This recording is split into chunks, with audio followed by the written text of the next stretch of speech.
Hello dear friends, Radhe Radhe. कैसे हो आप सभी? आई होप आप सब लोग बहुत अच्छे होंगे और अपनी अपनी ये आने वाले एग्ज़ाम्स की प्रिपरेशन बहुत अच्छे से कर रहे होंगे। हमारे हैं तो यहाँ आप देख सकते हैं सब मतलब मॉर्निंग हो चुकी है, सुबह हो चुकी है। तो यहाँ पे मैं फ्रेश वगैरह होके फिर अपना योगा वगैरह करती हूँ। यहाँ पे योगा करने से क्या रहता है कि हमारी बॉडी जो है एकदम मतलब हमारी बॉडी में आलस नहीं रहता है। सबसे बड़ी बात ये है, अगर हम पढ़ाई करते हैं, स्टूडेंट हैं, तो हमें ये मतलब योगा ज़रूर करना चाहिए, जिससे हमारी बॉडी जो है मतलब हमारी बॉडी में आलस ना रहे। और वैसे योगा तो सभी को करना चाहिए, जिससे क्या है कि हमारी मतलब हमारा जो शरीर है एकदम स्वस्थ रहे। ठीक है, यहाँ योगा करने से ये होता है कि कई सारे ऐसे होते हैं रोग, मतलब योगा करने से एकदम हमारा बॉडी जो है स्वस्थ रहता है, फिट रहता है। तो यहाँ पे बस मैं वही कर रही हूँ और फिर इसके बाद मैं अपना काम निपटाऊँगी। काम निपटाने के बाद चाय पानी वगैरह ये सारा काम निपटाने के बाद फिर मैं नहाना धोना है, मतलब रिवीजन भी करना है। तो यहाँ पे ठीक है, यहाँ पे थोड़ा टहल लेती हूँ, सुबह सुबह टहल भी लेती हूँ, क्योंकि यहाँ पे हमारे यहाँ का आप वातावरण देख सकते हैं कितना बढ़िया दिख रहा है। यहाँ पे सूर्योदय हो चुका है हमारे यहाँ पे। ठीक है, और यहाँ बारिश वगैरह भी हुई है, इसलिए पानी वगैरह भरा हुआ है, इसलिए थोड़ी सर्दी भी है। तो यहाँ पे सर्दी इसी वजह से है, पानी वगैरह यहाँ पे बारिश हो गई है मेरे इधर। अब यहाँ पे मैं गर्म पानी पी लेती हूँ। गर्म पानी पीने के बाद मैं यहाँ पे गर्म पानी पीने से क्या होता है कि हमारी जो पाचन क्रिया है वो अच्छी रहती है।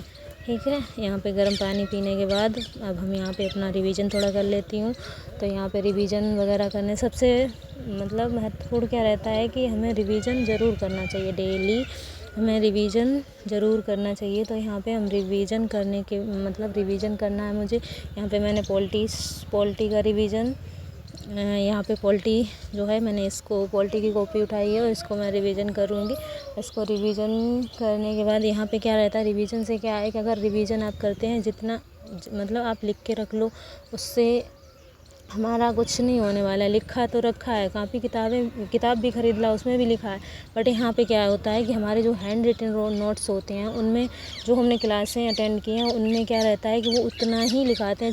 मतलब पूरा थ्योरी नहीं पढ़ना है, पूरा आला नहीं पढ़ना है, आपको वही पढ़ना है जो यहाँ पे आपके उसमें पेपर या एग्ज़ाम्स में आना है। मेन पॉइंट वो लिखाते हैं और उनको रिवीजन करना बहुत ही ज़रूरी होता है, क्योंकि उसको रिवीजन करोगे, जितनी ज़्यादा बार आप रिवीजन करोगे उतना ही अच्छा आपका जो है सिलेबस जो है वो तैयार हो जाएगा। और आप एग्ज़ाम्स में जब एग्ज़ाम हॉल में बैठेंगे तो आपको लगेगा कि हाँ ये हमने यहाँ पे ये पढ़ा था और आपका पेपर भी बहुत अच्छा जाएगा। एक भी ऑप्शन देखते ही आपको याद आ जाएगा इसका ये, क्योंकि इसको मैंने भी मतलब अपने उसमें जीवन में उतार के देखा है कि मैंने भी इसका जिस सब्जेक्ट का आप रिवीजन अच्छे से करेंगे वो सब्जेक्ट आपका 100% बहुत ही अच्छा हो जाता है। चाहे आप कोई भी सब्जेक्ट उठा के देख लो, चाहे मैथ हो, रीजनिंग हो, हिंदी हो, CDP।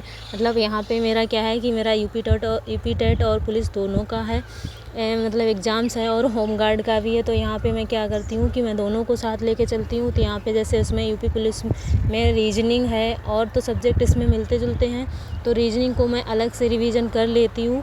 और यहाँ पे मेरा जो यूपी टेट का है CDP, और यहाँ पे मैंने जो है सचिन सर का बैच ले रखा है सचिन एकेडमी से। तो आप सब लोग बहुत ही अच्छे से परिचित होंगे सचिन एकेडमी से। तो यहाँ पे कितना अच्छा कंटेंट मिलता है, कितने अच्छे से सारे टीचर पढ़ाते हैं, तो आप लोगों को पता ही है वहाँ पे।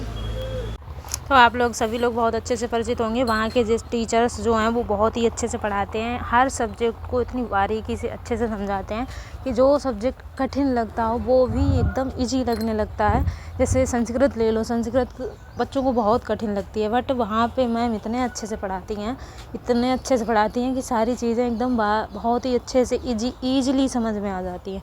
तो यही है कि वहाँ पे, और वहाँ की ये भी है कि वहाँ पे जो हमारा सचिन एकेडमी है वो यूट्यूब पर भी बहुत अच्छे से पढ़ा रहे हैं सारे टीचर सारे सब्जेक्ट। तो यहाँ पे आप लोगों को यही है कि यहाँ पे जो भी टीचर्स हैं सचिन एकेडमी में बहुत ही अच्छे से पढ़ाते हैं सारे टीचर्स। मतलब एकदम जैसे कि सब्जेक्ट कोई भी सब्जेक्ट हो उसको एकदम गहनता से एकदम इतनी बारीकी से समझाते हैं, इतने अच्छे से समझाते हैं, इतना मतलब कहते हैं ना जैसे बिल्कुल इजी टू हार्ड, मतलब सरल से कठिन की ओर। ठीक है, इतने अच्छे से पढ़ाते हैं। इसमें क्या होता है, इसमें जैसे मतलब वो हर बच्चे को मतलब उनका टारगेट यही रहता है कि चाहे हमारे क्लास में बच्चा 0 से सीखे या मतलब किसी को, मतलब हर बच्चे को, चाहे बिल्कुल बच्चा 0, उसको भी उसी के लेवल लेके आना है उनको, बस इतने अच्छे से पढ़ाते हैं। इसीलिए यहाँ पे बहुत ही अच्छे से सारे सब्जेक्ट अच्छे से पढ़ाते हैं, सारे टीचर बढ़िया पढ़ाते हैं। तो मेरा तो यही है कि हम मतलब सचिन, अब मैंने जो सीटेट दिया था उसमें मैंने कुछ तैयारियां अच्छी नहीं कर पाई थी, जिसके कारण मेरा मतलब प्राइमरी का तो अच्छा गया रिज़ल्ट, बट मेरे से जो पेपर जूनियर का था उसका रिज़ल्ट थोड़ा कम अच्छा गया, क्योंकि वहाँ पे मैंने साइंस और मैथ की प्रैक्टिस अच्छी नहीं कर पाई थी। तो यह इसीलिए मैं बोलते हैं, अगर आप जिस भी सब्जेक्ट की प्रैक्टिस अच्छे से करेंगे, उसको अच्छे से रिवीजन करेंगे, तो आपका 100% रिज़ल्ट बोलेगा। ठीक है, रिज़ल्ट ही बोलता है। आप मेहनत करो और फिर आपका रिज़ल्ट खुद बताएगा कि हाँ आपने कितनी मेहनत की, किस में कितने, आपके पता चल जाएगा कहाँ आपने कितने नंबर गेन किए, ये किसका परिणाम है। तो आप लोग बस यहाँ पे मेरा तो यही कहना है कि आप लोग बहुत ही अच्छे से तैयारी कीजिए। हो सकता है यहाँ पे चुनावी माहौल है, वैकेंसी 100% आने के चांस हैं। यूपी टीचर के, जो हमारे यूपी गवर्नमेंट टीचर की जो वैकेंसी है वो 100% इसके चांस हैं आने के। तो बस यहाँ पे लगी रहिए, अपनी मेहनत को जारी रखिए, हमारा तो यही कहना है। बस अब तो मतलब छोड़ना ही नहीं है, अपना पढ़ाई तो जारी रखनी है, चाहे जैसे रखो, बस पढ़ाई अपनी जारी रखो, जिससे आप लोगों का जैसे ही वैकेंसी आए तो आप लोगों को ये ना लगे कि अब वैकेंसी आ गई अब क्या करें। तो यहाँ पे जैसे यूपी टेट आप पढ़ रहे हैं तो इसमें आपका 60% लगभग सब्जेक्ट कवर हो जाएगा, जो हमारे सुपर टेट में आता है, और यहाँ पे यूपी टेट का सिलेबस सुपर टेट का सिलेबस मैच करता है। तो जैसे ही वैकेंसी अगर आ ही जाएगी तो आप यहाँ पे ये तो ना बिल्कुल खाली बैठे, आपको ज़्यादा समय नहीं मिलेगा। अगर मान लो 2 महीने 3 महीने दिए, 2 महीने 3 महीने में कौन सा सिलेबस कंप्लीट हो जाता है, इतना मतलब सिलेबस उसमें सुपर टेट में तो और भी सब्जेक्ट ज़्यादा होते हैं। तो इसीलिए तो बस मैं तो इसी बेस पे अपनी तैयारी कर रही हूँ कि आगे आने वाले चुनावी माहौल में वैकेंसी आपको बस यूपी में आएगी तो आपको ज़्यादा टाइम नहीं मिलेगा, क्योंकि चुनाव 27 में और जुलाई में इसका पेपर है। लगभग 1 महीना वो देंगे, मतलब लगा देंगे यहाँ पे, इसमें उसकी आंसर की आएगी, फिर आंसर आएगा अगस्त सितंबर तक, ये इसी में निकाल देंगे। फिर इसके बाद आपको कहीं वैकेंसी देखने को मिलेगी यहाँ पे आपको, फिर उसके बाद जैसे ये सितंबर अक्टूबर में आपको वैकेंसी मिलती है, तो वहाँ पे आपको कितना समय मिल सकता है आप खुद ही सोच सकते हो। अक्टूबर नवंबर दिसंबर मान लो 2-3 महीने टाइम मिल भी जाएगा, तो उसमें क्या होगा कि आप यहाँ पे सीधे इतना सिलेबस कंप्लीट होगा, तो आपकी तैयारी बहुत ही अच्छी रहेगी। और मेरा यूपी पुलिस की बात है, होमगार्ड का, इसमें जीएस आना है, तो मैं जीएस वगैरह इसी से कवर कर लेती हूँ। जो इधर पढ़ रही हूँ इन्हीं से, मतलब सिलेबस तो घूम फिर के वही है। तो यहाँ पे साइंस हो गया, पॉलिटी हो गया और हिस्ट्री हो गया, यूपी जीके हो गया, ये सारे सब्जेक्ट यहीं से कवर करती हूँ। और यहाँ पे मेरी जो मतलब इसकी, तो मेरा तो बस यही कहना है कि अपनी पढ़ाई जारी रखो।